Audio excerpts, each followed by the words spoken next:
Many Magic the Gathering players who just watched the Pro Tour are asking the question, is Boros Energy bad now? The deck came in with some hype, but it ultimately fell flat on the big stage.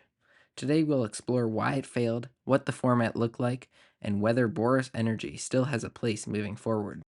Boros Energy is a mid-range deck with aggressive leanings. It uses efficient threats removal and energy payoffs to generate incremental value. On paper, that makes it a flexible strategy, fast enough to pressure, grindy enough to stabilize. But in practice, that balance didn't hold up against the Pro Tour field. The format was dominated by archetypes like Belcher, Neoform, Izzet Affinity, and Azorius Control. Each one came at the game from a very different angle. Belcher ended games explosively, often before Boros could react. Neoform was a resilient combo deck, mostly unfazed by fair threats. Izzet Affinity combined blazing fast starts with engines that buried opponents in value.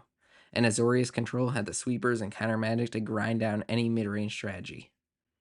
One of Boros Energy's biggest issues is what it can't play. Without Consign to memory, the deck simply doesn't have a reliable way to disrupt combo turns.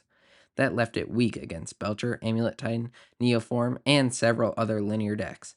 And in Modern, if you can't interact with those strategies, you're already behind. Another issue is that Boros Energy doesn't really have an I win button. Belcher, Neoform, and Amulet Titan can all end the game outright when the pieces come together. Even Affinity can snowball into positions that feel impossible to come back from.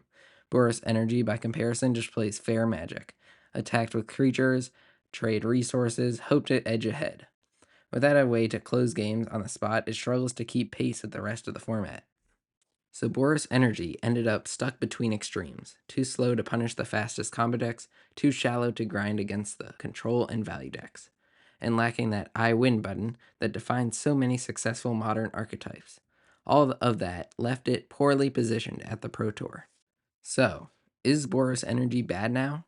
Not unplayable, but clearly not built for this moment in Modern. Mid-range decks can thrive when the metagame is right, but until Boros Energy finds a way to both interact with combos and close games decisively, it's likely to stay on the sidelines. What do you think? Could Boros Energy bounce back if the meta shifts? Or does the lack of an I win button mean it'll always fall short? Let me know in the comments. Thanks for watching Decksmith MTG.